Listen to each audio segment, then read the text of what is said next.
Everyone in the world is Muslim. Islam meaning total submission to the will of God, the Creator. So study Islam, it's good for you.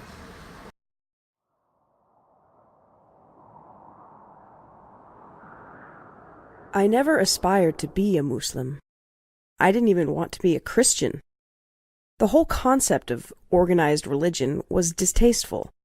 I sought to use my mind, not resort to some ancient book for assistance in living my life. If you had offered me millions of dollars to join one faith or another, I would have declined. One of my preferred authors was Bertrand Russell, who maintained that religion is little more than superstition and generally harmful to people. He believed the religious outlook served to inhibit knowledge and promote fear and dependency, in addition to being accountable for much of our world's wars.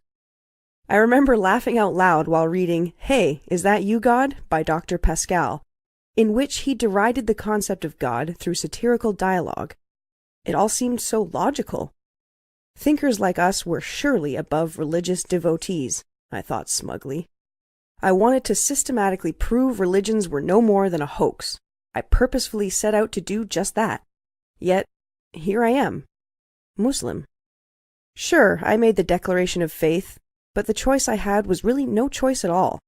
Essentially, I was compelled, forced to accept Islam. Interestingly, in my talks with followers of religions, especially those other than Islam, I have often noticed that they clearly desire to believe, as if, no matter how many contradictions or errors are pointed out in the scriptures, they brush them aside and maintain their unquestioning faith.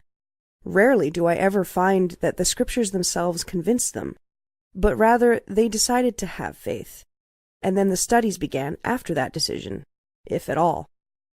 They knew what they believed, either by having been raised upon it, or, like a friend of mine told me, Islam seems foreign, so I never looked into it. Personally, I never considered myself to be seeking God, but if I had, the last place I think I would have looked would have been in an old book, or a building, or a person.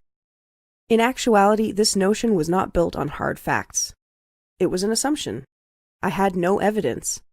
When I undertook reading the religious books, I was not biased towards them, but my intentions were to look for flaws. This approach helped me manage to maintain a fair amount of objectivity.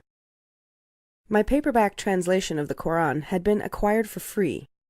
I didn't even stop to chat with the MSA students standing at the table stacked with books.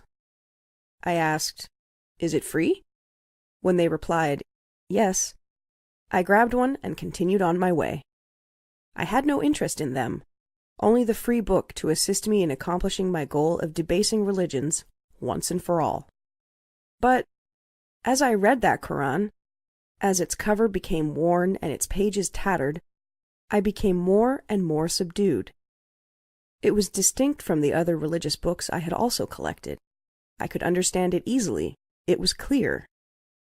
A friend of mine once began ranting about how God in Islam is angry and vengeful. I came to its defense without even realizing it, opening it up and easily flipping to one of the many pages that said, "Surely God is forgiving, merciful." It was as if the Quran was speaking to me directly, responding to my life. It was an old book, but somehow it was entirely relevant. The Quran was appealing to my intellect, offering me signs and then telling me to think, to ponder and consider. It rejected the notion of blind faith, but encouraged reason and intelligence. It directed humanity towards goodness, recognition of the Creator, plus moderation, kindness, and humility. After some time and life-changing experiences, my interest intensified. I began reading other books about Islam. I found that the Quran contained prophecies, as did many of the hadiths. I found that the Prophet, peace be upon him, was corrected several times in the Quran. This seems strange if he had, in fact, been its author. I remember the warm artificial lighting in my apartment, and the weight of the air on the night I read this verse. Have those who disbelieved not considered that the heavens and the earth were a joined entity, and we split them asunder and made from water every living thing? Then will they not believe?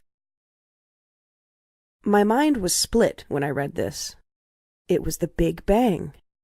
Suddenly, not just a theory, and every living thing from water, wasn't that what scientists had just discovered? I was astonished. It was the most exciting and yet frightening time of my life. Now what? There were only two choices, and one was no choice at all.